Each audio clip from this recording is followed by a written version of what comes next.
This UCSD TV program is a presentation of University of California Television for educational and non-commercial use only.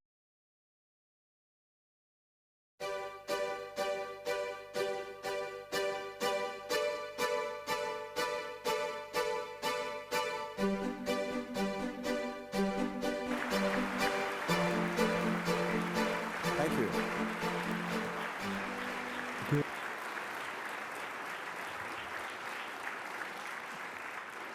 Thank you, Alan, for that kind introduction. Thanks to all of you all for coming out, ignoring the World Series to hear me talk about genealogy and genetics.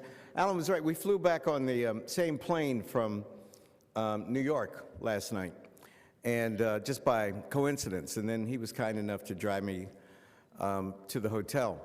And he said that that a few people recognized me and asked to shake my hand, but he did. The only reason, not because of my scholarship, because I was arrested. Everybody knows. They go, "You're the beer guy. You're the beer guy." I go, "Yeah, I'm the beer guy, man, you know." Do you know how many people have asked me, was the beer cold? I mean, they all think it's original, right? I go, "The damn beer was cold. It was cold, man. It was cold." How was the beer of the bottle? "Oh, man, it was great. The best beer I ever had in my whole life." I'm making a new film series on black people in Latin America. I've shot it. I'm just writing the script, so it'll be on in April, called Black in Latin America. And I was filming just in a middle-class family's home in Brazil. And we had been there with the film crew for about an hour, and an uncle burst in, and he just Googled me. And he'd been across town, man. I mean, drove through traffic. He go, "You're Obama, you're the beer man. You got it." I go, "Yeah, man." Even in Brazil, you know. What can I say? What can I say? But thank you so much for being here. I love UCSD. I love San Diego. I don't know it very well. I've lectured here a long, long time ago. Nobody can even remember when. But I have one of my best friends in the world, Anthony Davis, who's professor of music here, and his wife Cindy were very close friends, and their son Jonah, I'm his godfather, so I love coming through and seeing them. But especially, I think whenever I come near San Diego or here, I think about Shirley Ann Williams, who was a great professor of African American literature and a great novelist, and I miss her very much. She died much too young.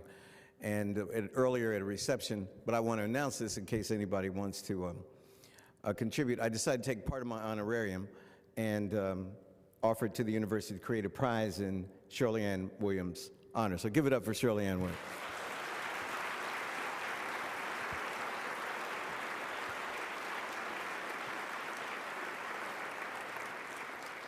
All right, we're going to start with a video clip, and then I'll talk, and then I'll answer some questions, okay? If we can play that.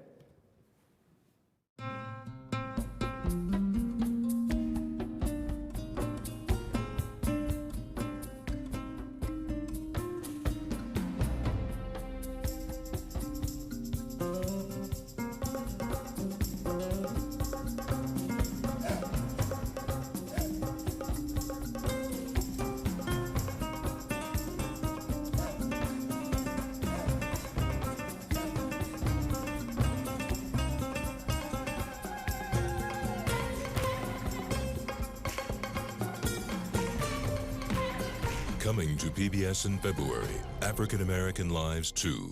Wow, I'm in for a ride here. I'm fired up now. Wow. I think that's pretty remarkable. It's a very personal look at American history. It's my family that we're talking about. It's not some story in a book. All of the little stories are amazing, are fascinating. A lot has been stolen from Black Americans. A lot has been hidden from Black Americans. And so there's always a longing to know who you are and where you come from. Intimate stories bring our country's past to life. Cindy Anderson, Charleston, Mississippi. My master was Mr. Herb Kane. Old Mr. Kane bought my father and mother in North Carolina when they was little children. But after I was born, he sold my father to a man named Colonel Wright. It was 9 years after Reb time before I ever seed my father again. You're the only person I know who can reach out and touch a remnant of their family's history in slavery. So that's your great-grandfather, William McAlpine. Right. Do you see anyone who could have been his mother? Well, I guess it could have been one of these two women. Emily, a woman at $700 value, and Park, a woman, $700. Right. So Park or Emily. The next record we found is dated October 1855. Emily, the woman we thought might have been William's mother, is purchased by another McAlpine heir. And Park has disappeared by this time altogether. So William is without mother at all. William's without mother at all. Okay. Excuse me.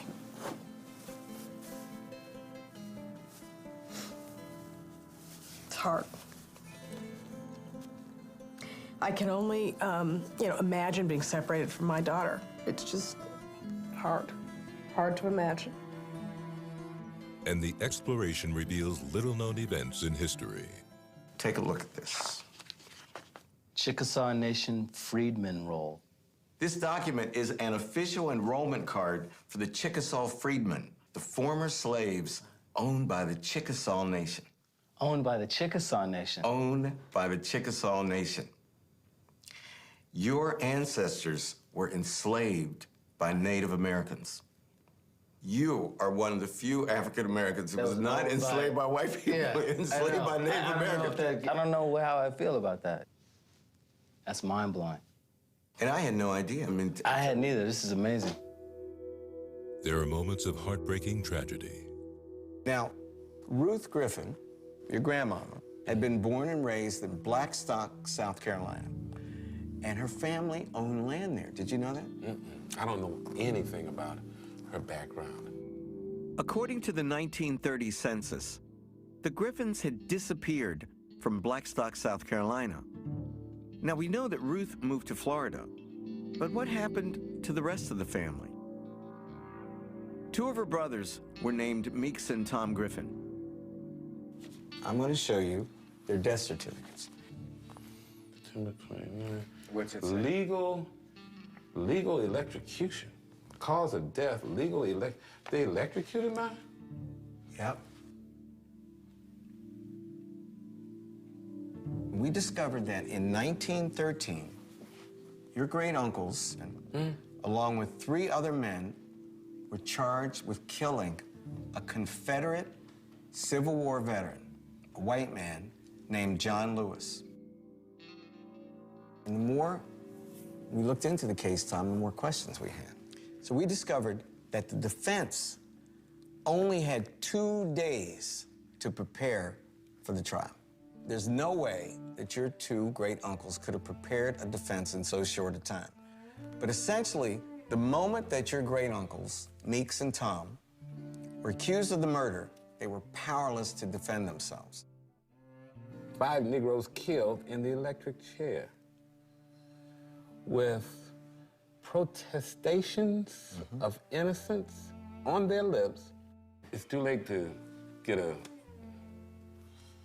overturn the conviction, huh? It's never too late.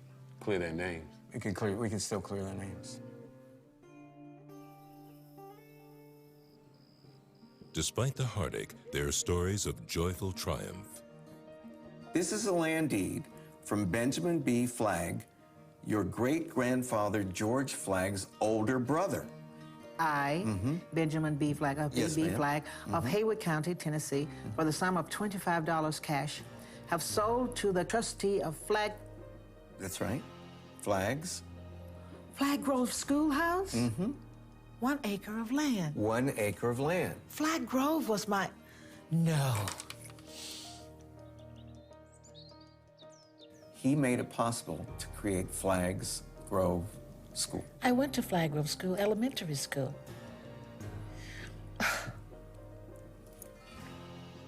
Great. Just great. Your great-great-grandfather, Julius Caesar Tingman, served in the U.S. colored troops during the Civil War. I'm gonna cry. I can't believe it.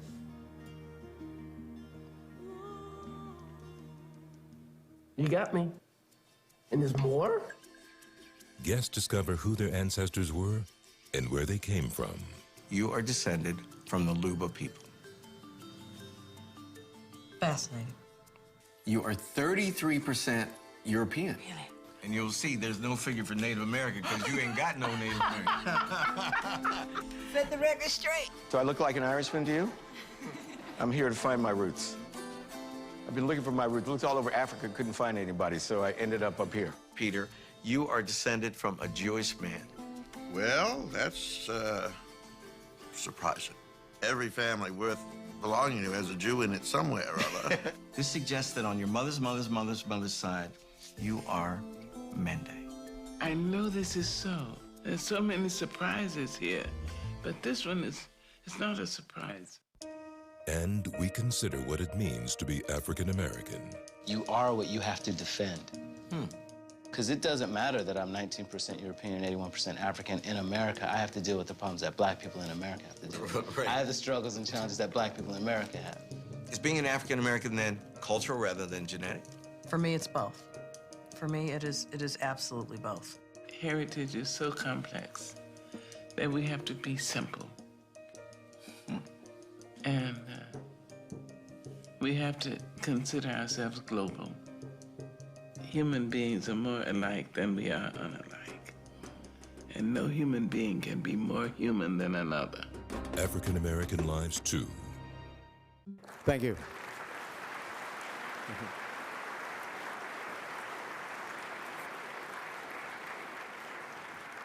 Thank you. Now, how did a guy with a PhD in English literature from the University of Cambridge get involved in doing genealogy and genetics, and what difference does it make to African American history? This is the oldest Gates that we can trace. Her name is Jane Gates. She was a slave. And I want to tell you the day that I met her, not literally, obviously, but when I first saw this photograph. It was July 3rd, 1960, and it was the day that they buried my grandfather, Edward St. Lawrence Gates. Edward St. Lawrence Gates was the son of Edward Gates Sr. My great-grandfather was born in slavery, 1857. You can see how fair he is. His father was a white man. And this is my grandfather, Edward St. Lawrence Gates. Born in 1879, died in 1960. Now, he was so light-complected that the kids, you know, my generation, the cousins, called him Casper behind his back. He looked like a white man. We couldn't figure out why he looked like a white man, but he looked like a white man. So I am standing in front of his casket on July 3rd, 1960, holding my father's hand. I'm 9 years old. Now, my father's still alive. Thank God my father's 97 years old, Henry Louis. He's the real Henry Louis Gates. My father is the funniest man I know. My father makes Red Fox look like an undertaker. I'll tell you how funny he is, because this is important to the story. When I was growing up, now I was born in 1950, I wanted to go to Harvard or Yale, and I wanted to be a Rhodes Scholar. I wanted to go to Oxford or Cambridge. My mama, God rest her soul, wanted two doctors. My brother's an oral surgeon, and he's 5 years older than I am, and there was little old me. In my day, little colored boys and colored girls, as we would have said in the 50s, who were smart would raise to be doctors. That was the next closest thing to divinity that you could be in the black community. So that's what I was going to be. But I wanted to go to Harvard, Yale, and I wanted to go to Oxford or Cambridge. So I've always been, as our people say, been blessed in the classroom.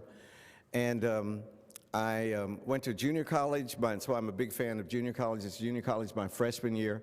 And then I transferred from Kaiser, West Virginia, from Potomac State College to Yale, and I did very, very well at Yale. And I was junior 5.8, I was graduated summa cum laude, and I'm telling you that not to brag, but because I knew that I was going to get one of these fellowships to go to Oxford or Cambridge. Because I was black, I was from West Virginia, you know, it was 1973, and I had almost straight A's, so, you know, what's not to like, right? So I applied to all of these fellowships to go to Oxford and Cambridge. I applied for Rose, I applied for Marshall, I applied for Fulbright, for Casey, Mellon, all these fellowships. And I knew, I was so cocky, particularly I want the students to hear this, I was so cocky, I was so overconfident. I thought I would get all seven, and I'd be pick and choose like a deck of cards, you know, like a hand. So, okay, which one I want to take? But guess what? The first 6, I was a finalist for the first 6, and I didn't get any of those fellowships. None of those fellowships.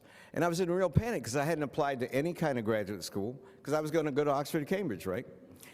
And my girlfriend at the time is now a professor at Stanford, African-American woman, Linda Darling Hammond. Many of you know her. We were a big junior year item at Yale, you know, that's back in the day. We had dueling afros. I had a big fro. I know it's hard to imagine.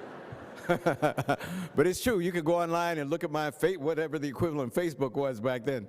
I had Cornel West, my main man. Cornel West looked like a crew cut, that afro. So I tell Cornel, but he doesn't believe me either. So I went to Linda, and I was in tears. What am I going to do? She called me Skippy, because that's my nickname. My mama called me Skippy, so did Linda. So she goes, "You're being phony. You're being artificial. Just go in there and be yourself." So I went in for my last, what do I have to lose, right? I went into the last fellowship, and I got this fellowship. They only picked 2 of these fellows to go to the University of Cambridge, and I was one of the people. And it was other than the day that my 2 daughters were born, ladies and gentlemen, it was the happiest day of my life, without a doubt. So I went back to Calhoun College at Yale. The dorms at Yale are like here, named colleges. This was named for that great liberal, John C. Calhoun. We used to call it the Calhoun Plantation back in the Wild West days of Revolution. We'd picket and boycott trying to get them to change the name of this Calhoun College, but they wouldn't do it. So I went back to my room in Calhoun College, and I called back home, and it was 4 o'clock in the afternoon. I'll never forget it. And Daddy picked up the phone. And I said, Daddy, put Mama on the extension phone. Remember those days you didn't have 2 phones. You had a phone and an extension phone. I don't know what genius thought of this system, but you had an extension phone. So Daddy was downstairs, Mama was upstairs. I go, Mom and Daddy, you'll never believe it. You'll never believe it. I'm the first Afro-American. Now remember, this is 1973. We were Afro-Americans back then. I'm the first Afro-American to get a Mellon Fellowship. I am going to Cambridge. I'm going to University of Cambridge. And my daddy, without missing a beat, said, "You're the first Negro to get a Mellon Fellowship?" I go, "Yeah, Daddy." He said, "They're going to call it the Watermelon Fellowship from now."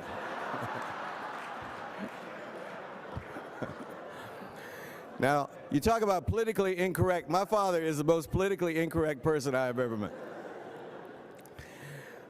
So armed with my Watermelon Fellowship, I went off to the University of Cambridge.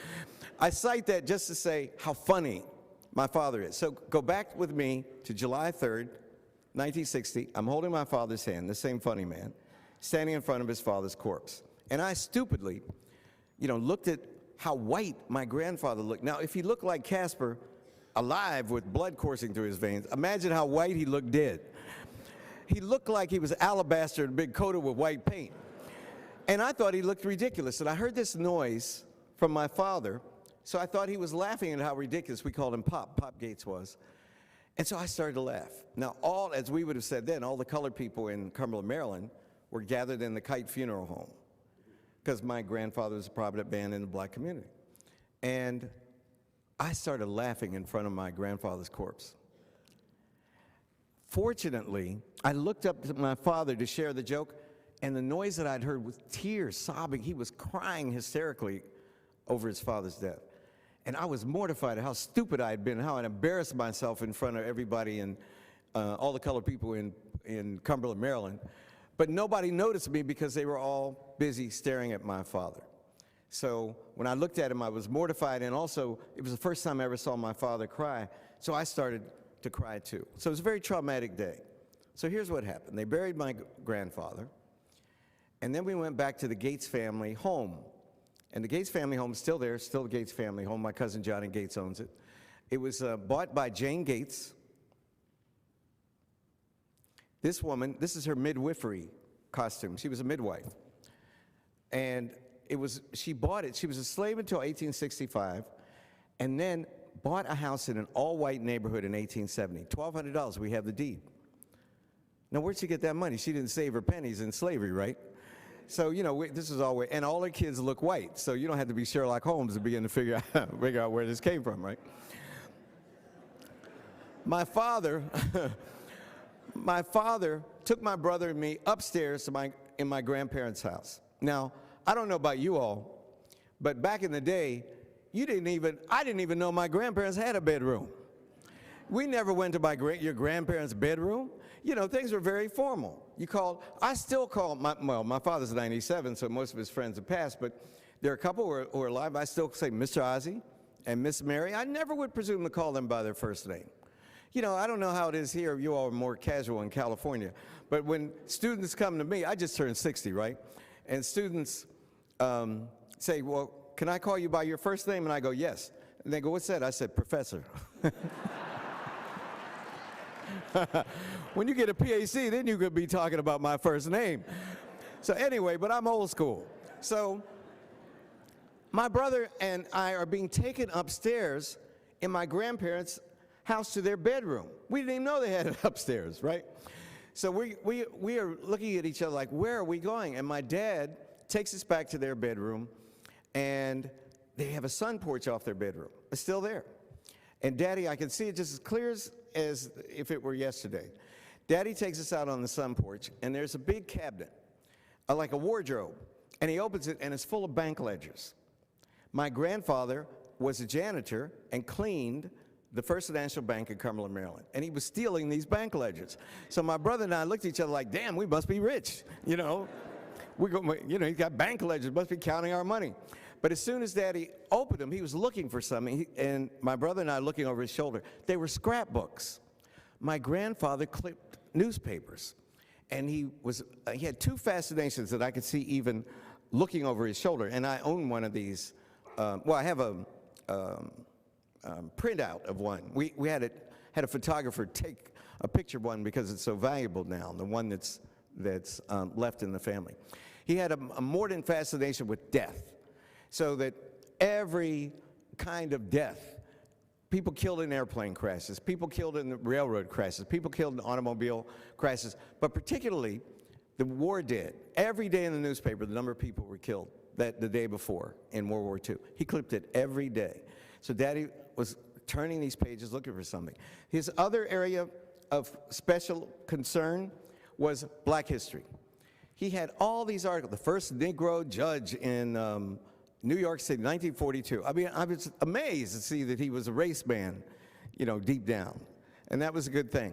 You know, what Adam Clayton Powell was doing in Harlem and in Congress, and lots of things like it. Marian Anderson's famous concert on the steps of the Lincoln Memorial. All that's in these multiple volumes, these scrapbooks that were made out of bank ledgers.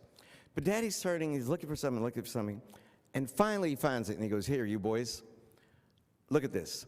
And it was an obituary, and it was an obituary dated January 6, 1888, and it said, died this day in Cumberland, Maryland, Jane Gates, an estimable colored woman. An estimable colored woman. Daddy said, that is the oldest Gates, and I never want you to forget her. Well, the next day was the 4th of July. We went home that night, and before I went to bed, my father worked 2 jobs. He worked at a paper mill in the day, and he was a janitor in the evening. So we always had, among the black community, we always were very comfortable. And I always had my own bedroom, and so did my brother. And more importantly for my mom, I always had a desk and had a bookcase. And that night before I went to bed, I had one of those red Webster's dictionaries. Remember those Webster's dictionaries? And I kept it on my desk. And the last thing I did before I went to bed, I looked up, Alan, the word estimable, because I didn't know what it meant. And I thought, wow, this lady must be very special. The next day was the 4th of July, and we had what we used to call the colored picnic, the colored cookout, and everybody black in our segregated town. Piedmont, West Virginia, by the way, is halfway between Pittsburgh and Washington on the Potomac River. And Cumberland, it's right on the Maryland-West Virginia border. The Gateses lived in Cumberland, Maryland. The Colemans, my mother's family, lived 20 miles away on the West Virginia side. So we went to the cookout, and on the way back, I stopped at Red Bull's newsstand in the middle of our town. Population 2,000 people. An Irish-Italian paper mill town with 2,000 people when I was born, 386 of whom were black. All right, so you get the picture. I stopped at Red Bull's newsstand. I bought a composition book, and you know what I did that night? I interviewed my parents about their family tree. I asked them what their mother's name was, their father's name, where they were born. I had absolutely no precedent for doing this. I have no explanation today of why I did it, But since that day, in July 1960, I have been obsessed with my own family tree. So that's how I got interested. Now, I was just a little kid, so I would get bored with these composition books. Sometimes I would even lose them. So I would start the whole process over again.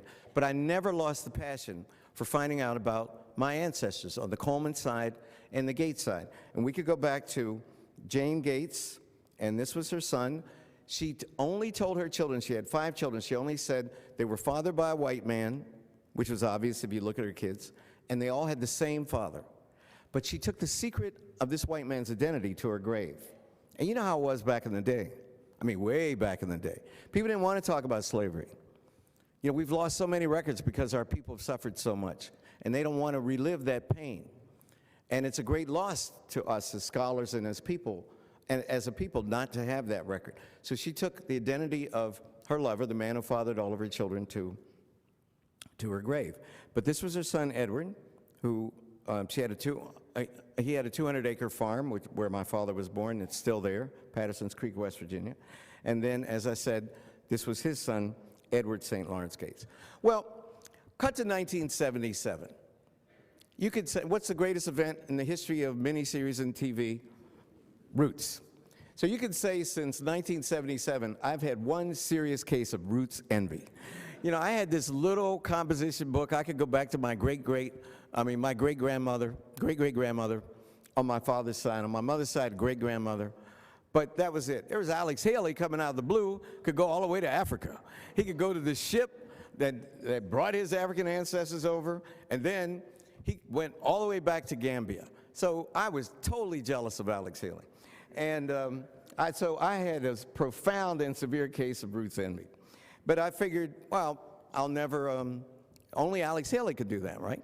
So I got to know Quincy Jones in 1999. Anthony Appia, my dear friend, and I edited the Africana Encyclopedia, and then we founded Africana.com, which we needed some investors, and by this time, it's complicated, but I got to be friends with Quincy Jones, still a great friend of mine. And Quincy introduced me to Alex Haley. And more than that, Quincy, it turned out, was obsessed with genealogy as well. Quincy scored the music for Roots. So for Christmas, he would give people their family trees. So, you know, I thought about that, but there was nothing I could do about that. Well, here's a funny thing happened. You never know. The Bible says be careful what you wish for. In the year 2000, a young black geneticist named Dr. Rick Kittles, who at the time was teaching at Howard University, sent me a letter. He's now at the University of Chicago Medical School. And he said that he was asking various African-American men if they would submit themselves to this new test. And through this test, he could trace on your mother's line where in Africa you were from. Man, that was some serious stuff. And I said, yeah, I mean, I called him right away, and I said, definitely. And he said that of all the people he'd written to, nobody was writing him back. And I couldn't figure out why, but I later found out why. So I said, would you want me to come to Washington? He goes, no, I'll come up to Harvard Square. It's where I was living. So about a week later, he showed up.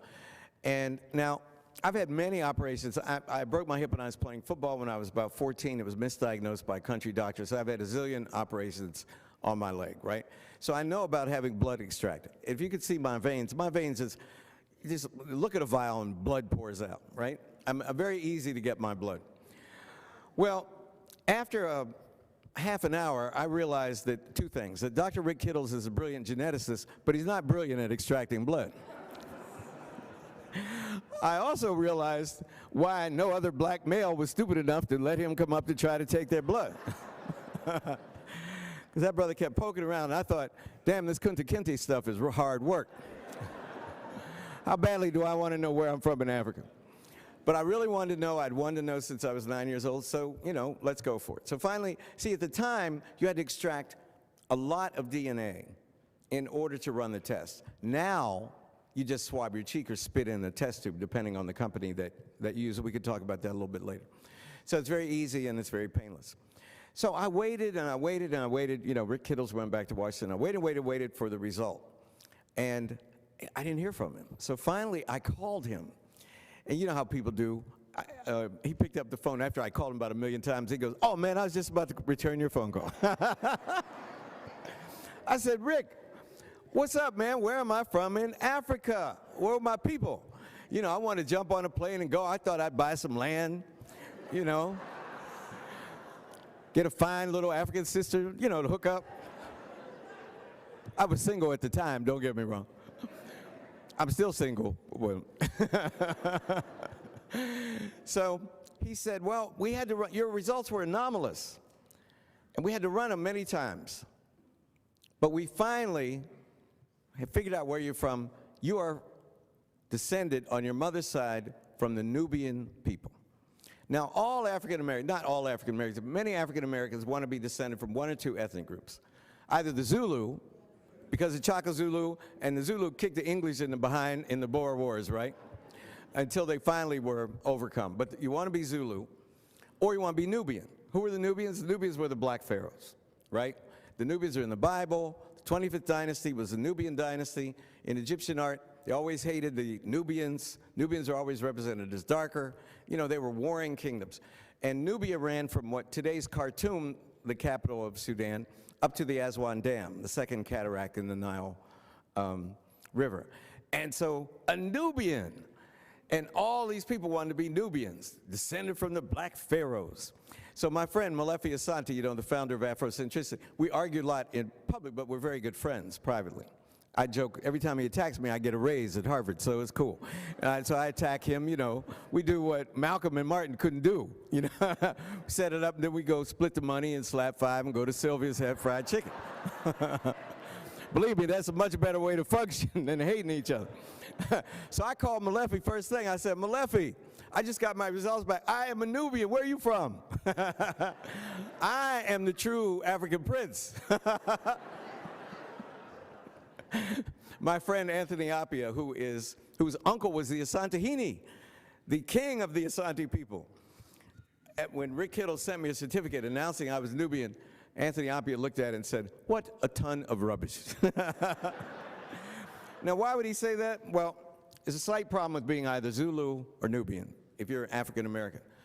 You know what the problem is? None of our ancestors who came here in slavery came from South Africa, the Zulu people, or from Nubia. None, zero. Egypt is over here. The slaves came from the area from Senegal down to Angola. 97% of the slaves came from that region, all right? So, you know how long it would take it to walk from Sudan to Senegal or to Angola? It just didn't happen. So I looked at Anthony and I said, "You're just jealous." Because I am a Nubian prince. I didn't care. I had it framed. I put it up in my living room so everybody could see that I was from royalty.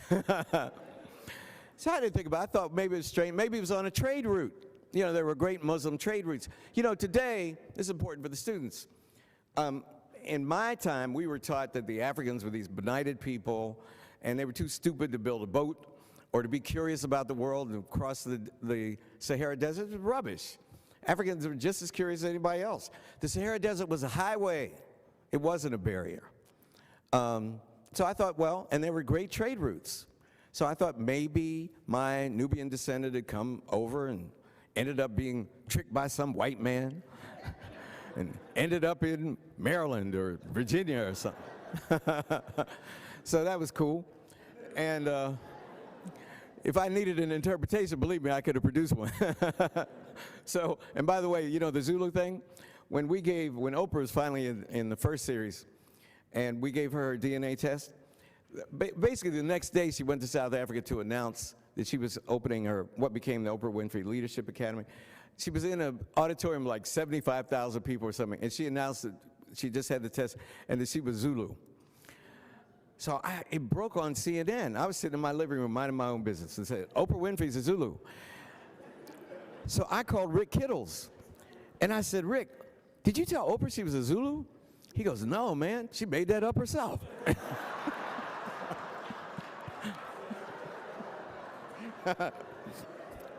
It's a true story. It's a true story. I would lie to make you laugh, but I'm telling you a true story. So I said, Rick, are you in your lab?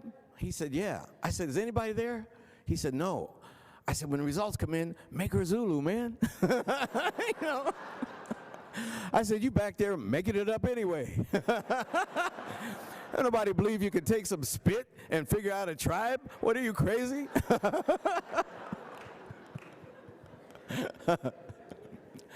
So anyway, I was a Nubian and it was cool. Well, here's the miracle, one of the many miracles, thank God, that happened in my life. I got up in the middle of the night, and to be honest, I have to tell you the truth, I got up to go to the bathroom. And I was standing there in the bathroom, minding my own business. And I had an idea, and here's what was the idea.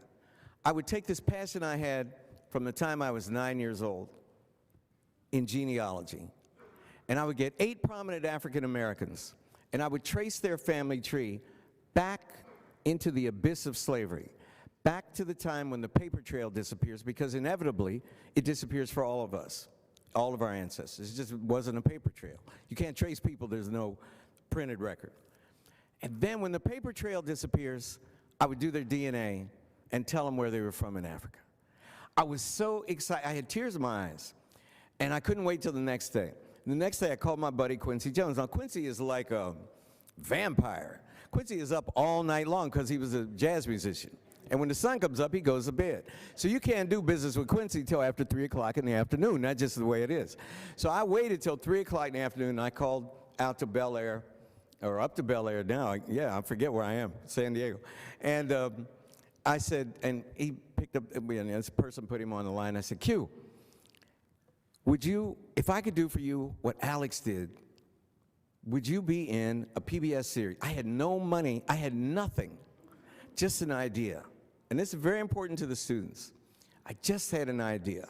And I said, would you be in it? And he said, could you do that? And I said, yeah. He said, does it hurt?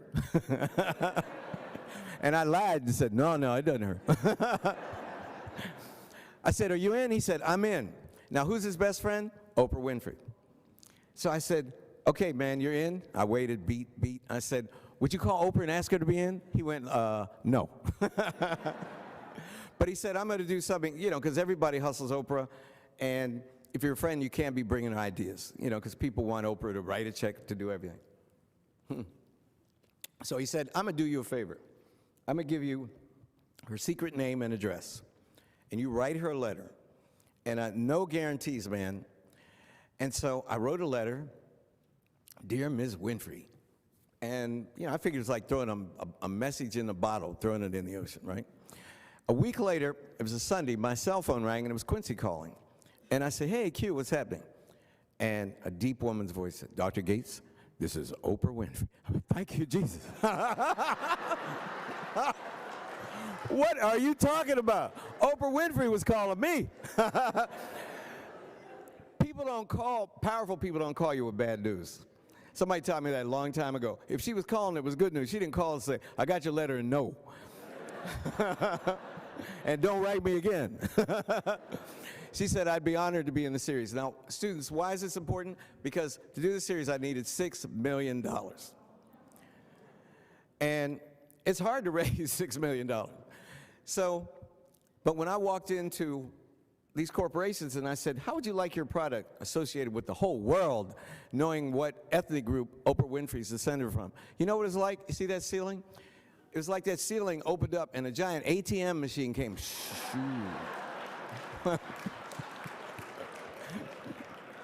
They said, how much you need? It's like that Eddie Murphy routine. Remember when Eddie Murphy, Tony becomes white and he goes to the bank and he goes once, he wanted to fill out the application. They go, what application? There are none of them here. How much money do you need?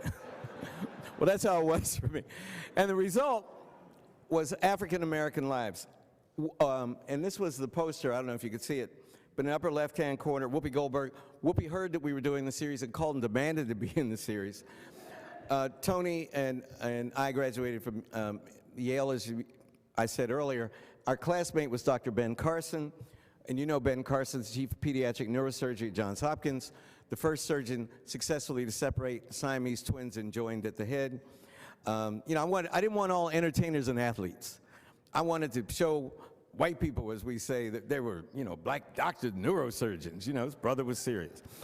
Mae Jemison, the first black astronaut, graduated African-American studies major at Stanford, then went to medical school, first black female astronaut. You can't get more scientific than that. There's the big O under her. There's Quincy in the middle. Chris Tucker, I'd gotten to know Chris Tucker by this time, who's, I think, a genius, one of the funniest people. Bishop T.D. Jakes, I wanted a man of the cloth or a woman of the cloth. And T.D.'s my homeboy from West Virginia. Not that many black people in West Virginia. So I wanted T.D. to be in it. And then my colleague under Chris is Sarah Lawrence Lightfoot, who's a professor at Harvard of sociology. And the result was African American lives. It was a total risk, a total gamble. And you know what? It was got the biggest rating of any documentary in the history of PBS. Thank you.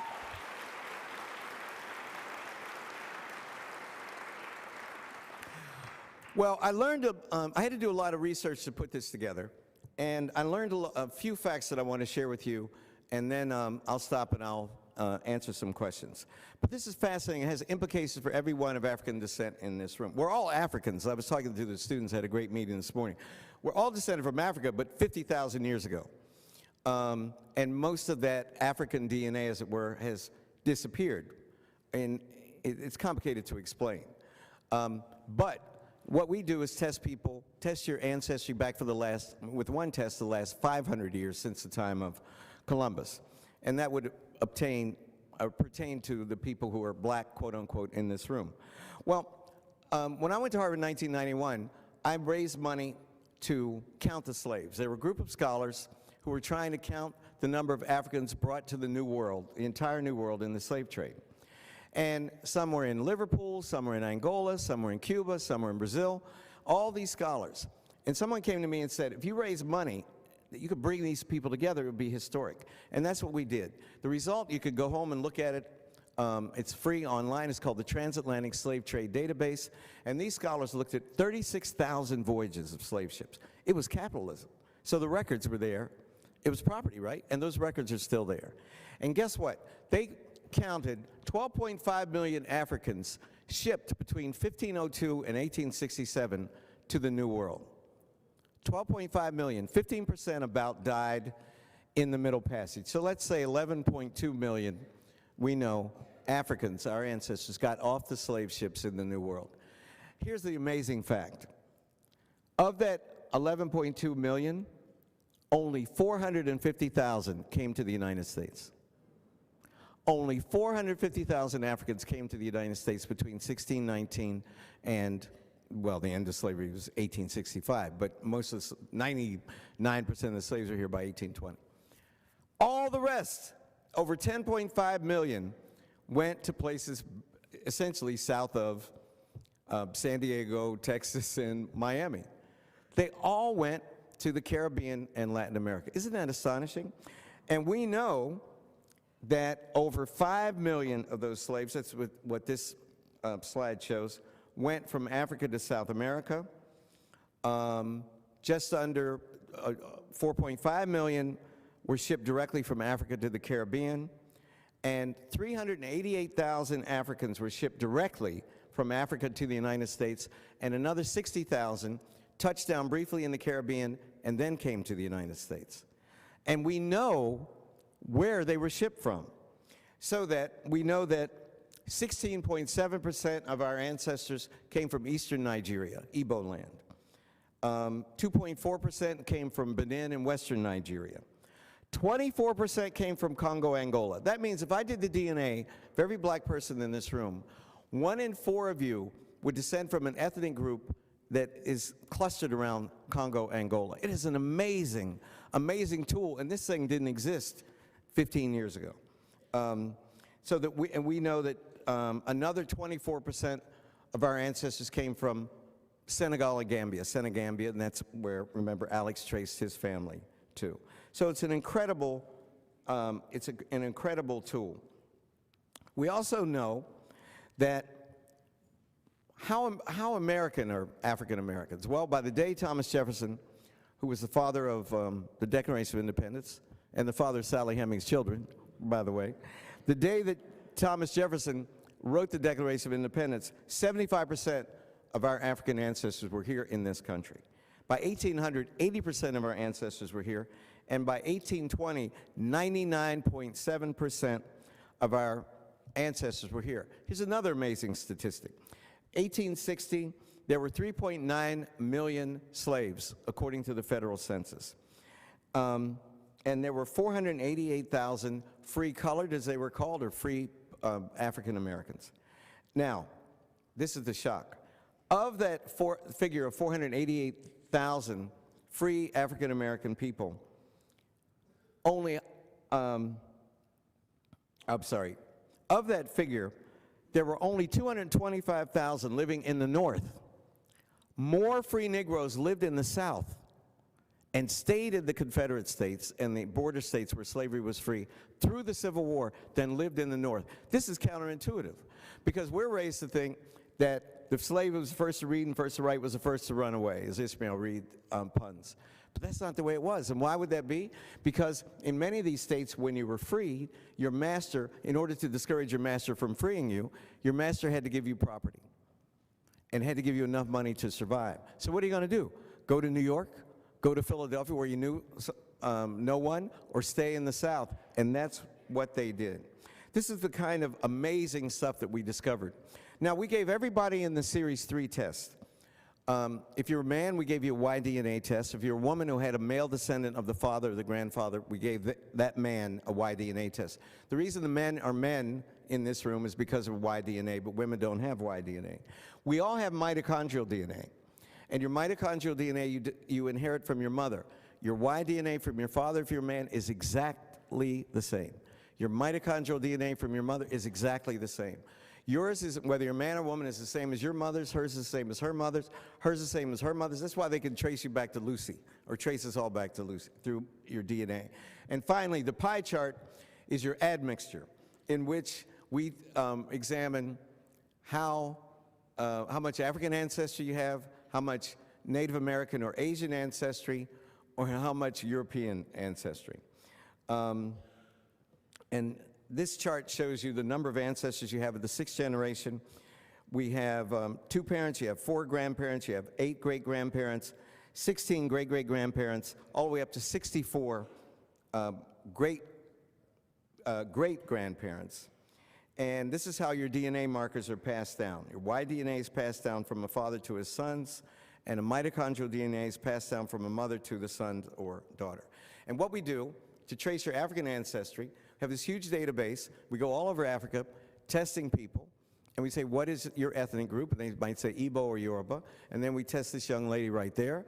And if you match in the computer, it's like, ding. If you have the same mitochondrial DNA structure as the person who says they're Igbo, and lots of Igbo people, then that means you share an Igbo ancestor in common. It's as simple and as complicated as that. We call it guilt by association. And that's how we find. Now, this is, and I'm going to wrap up and take a few questions, because they have to take me to dinner after this thing is over. We sign books, because I could never eat before I talk, and I want a glass of wine. I can't come to California and not do that. But doing these series, I found the big 3 myths of African American genealogy. The first one is that I am descended from an Igbo princess, and she was so beautiful that her foot never touched the sordid soil of slavery. That there was a German count walking by the shipyard, the docks in Charleston, and he looked over and saw my great-great-grandmother and said, man, she is fine. That is my Igbo princess. And he goes and he buys her and makes her his wife, and they live happily ever after. It never happened. Never happened. And Malcolm Gladwell. I was on Martha's Vineyard a couple summers ago. A very prominent African-American woman said to me, I said, do you know where your ancestors were in slavery? She said, we were never slaves. So look at point number 2, because my great-great-grandmother was an Igbo princess. And there was a German walking by, and he bought it. I go, oh, really? And the next day, and I told her that was true. She got very angry at me, so I decided to be cool about how I told people that they were believing myths. The next day, Malcolm Gladwell, who's in my last series, Face of America, I called him, And I said, Malcolm, would you be in my new series? He said, yeah. And I said, how far can you trace your ancestry? He said, oh, man, I'm so glad I got somebody to tell. You know, we found out I'm descended from an Igbo princess. I go, yeah, I heard that story. The third myth, okay, I want everybody to be honest. Just the African Americans in this room. How many of you are descended from a Native American? Just raise your hand. Don't be ashamed. There you go. Look at all them Native Americans. Well, I got news for you. None of y'all descended from Native Americans. My grandmother had high cheekbones and straight black hair. Every Negro I know claimed that in 1950. Well, guess what the DNA evidence shows? Only 5% of the African American people, 1 out of 20, have any significant Native American ancestry. But 1 out of 20. But on the other hand, 58% of the African American people have a significant amount of white ancestry. You know that those high cheekbones and straight black hair? That came from your white great-great-grandfather. The average African American and the average Native American never saw each other. I don't know about you all, but you can't sleep with, the internet can do a lot, but you can't sleep with somebody you can't see.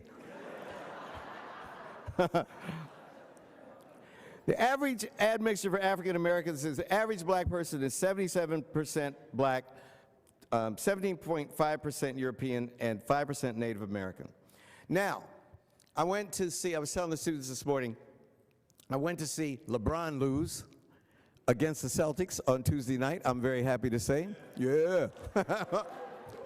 And I was thinking, if I did the DNA of all the black men on the court, which was everybody on the court when I got this idea, if I did the DNA of all the black men on the court or all the black men in this room, 1 in 3 of you descend from a white man. 30 to 35% of all African American men and their Y DNA goes to Europe, not to Africa, because of enforced sexuality, rape, or at the best an unequal power relationship. Because, I found Morgan Freeman in African American Lives, his white overseer impregnates black slave. That's Morgan's great-great-grandmother, so you figure it's rape, right? Well, guess what? I ended up showing him their tombstones. They lived together illegally in Mississippi from the time of the abolition of slavery to their death. So they had some kind of connection. So that maybe, maybe it is possible. I don't know. It's complicated. How can you love somebody who owns you? But who am I to say? But it was very complicated. But in most cases, it was enforced sexuality at the least and rape at best. Here are the figures. 1% of the African American people have at least 50% European ancestry, the equivalent of one parent. 19.6% of the African American people have at least 25% European ancestry. 58% of us have at least 12.5% European ancestry, the equivalent of one great-grandparent, and only 5% of the African American people have at least 12.5% Native American ancestry, equivalent of one great-grandparent. So for those of you who raise your hand, I've identified the Native American tribe you're from. It is the Blackfoot tribe. That is where you're at. So, ladies and gentlemen, in conclusion, what we were trying to do is use the new sophisticated tools of genealogy, ancestry tracing, and genetics, not to take our people back to the future, but to take them black to the future. Thank you very much.